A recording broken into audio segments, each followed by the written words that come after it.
and stuff like that, I wonder who he chose, you know. I tell you,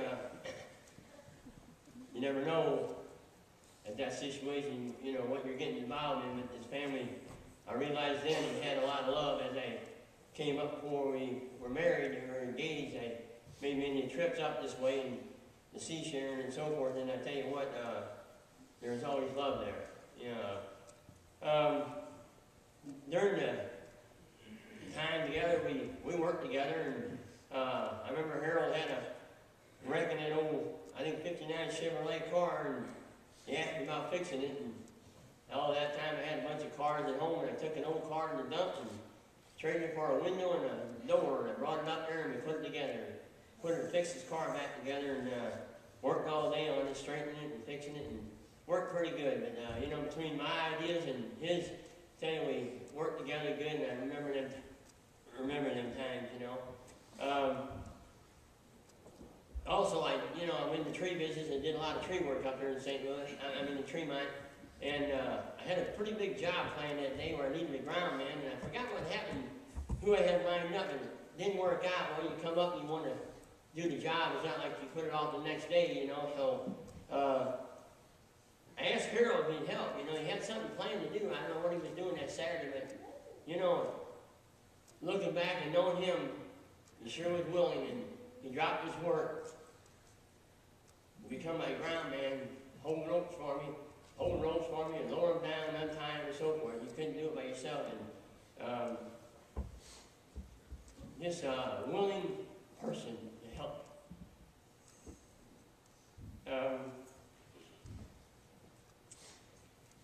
And then through the years, we're in our third house now, about 3 houses. You know, as you improve and move on and so forth.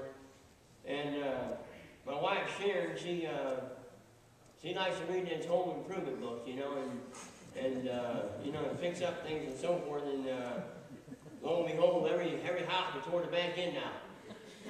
And the first one, Jug helped us on the second one, and Bruce, my son, helped me on the third one, you know. And but either way, we've had a mess. But through all them times, Harold was always there. Harold and Bernice were always came down and give us time and support. And I mean, and his knowledge. I remember the first house we built, we wanted to put some cabinets on the wall, and he said, I didn't know anything about building a cabinet. And he said, here, let me show you. And we went downstairs and we cut the plywood and made the dado cuts and so forth, and just a learning.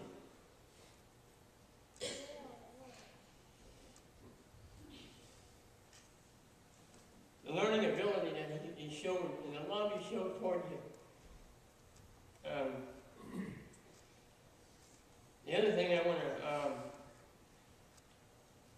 relate on is in our house today, we got a wall that we took out between the living room and the family room and the kitchen, and there's a spot of floor that is about 4 feet long, and where the carpet stops and the linoleum starts, just where the stub is laying there on the floor.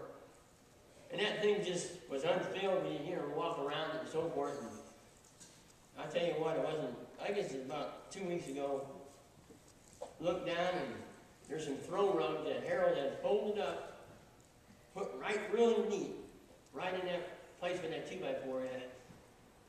Even a week before he died, before he went to bed and laid in the bed, he was still working, willing to help. He just had a good heart.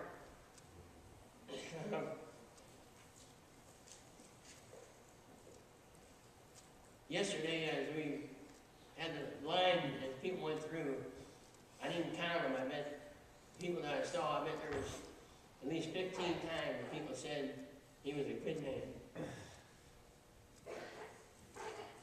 It smelled good, G-O-O-D. If you take one O out of it, it's got God. Something to it, you know. And the other thing I guess I want to reflect on is that they never necessarily didn't say that they really loved you all the time. They weren't that type of people, but you sure knew it. You knew about what they showed and what they did for you. They were terrific love in that family. And I have to speak, hopefully that people would say that about us when we die too, that he was a good man. Thank you.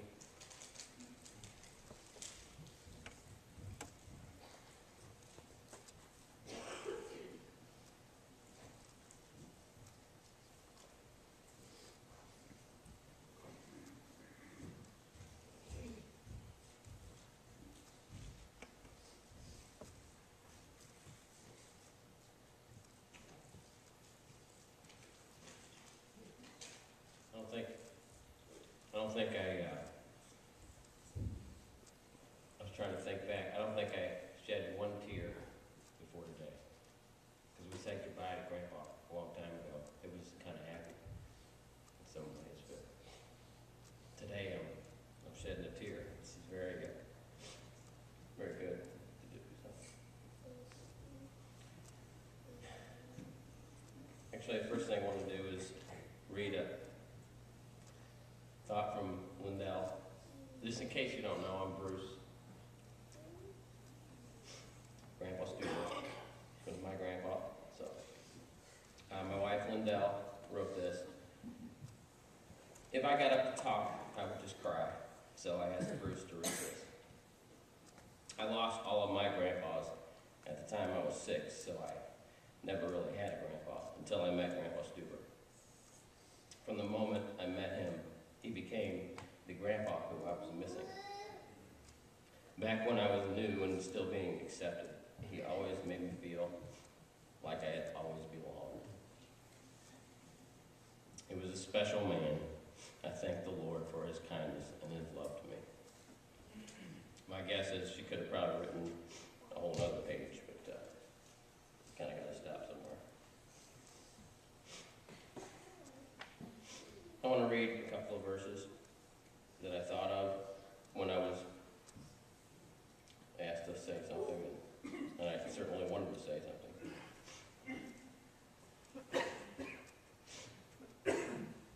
The Lord kind of gave me, as I was thinking about this, Proverbs 10. There's about 5 or 6 verses in Proverbs 10 that talk about the righteous man, but a couple that I picked out were 10, 24, and 25. I want to read those. The fear of the wicked, it shall come upon him, but the desire of the righteous shall be granted. As the whirlwind passes, so is the wicked no more, but the righteous is an everlasting foundation. And that just was the verse that I think I had to hang on to when I was saying, what would I say about Grandpa? He's a foundation for us. I mean, what is a foundation? A foundation is not movable. It talks about in the verse before something that's moved. It's not movable, but you also build on it. So that's my thought when I think about Grandpa. Let's build on what he did. I'm going to have a tendency to preach a sermon here. I'm not going to do that, so I'm trying to be quick. He was a godly man. We could talk for several minutes about his godliness and his heart and his devotion to the Lord, and also his peace too. I was reminded when my dad was talking, the last year especially, I guess, we got to know him real well, as best you could know somebody who kind of lost their mind. But he was peaceful and he was happy.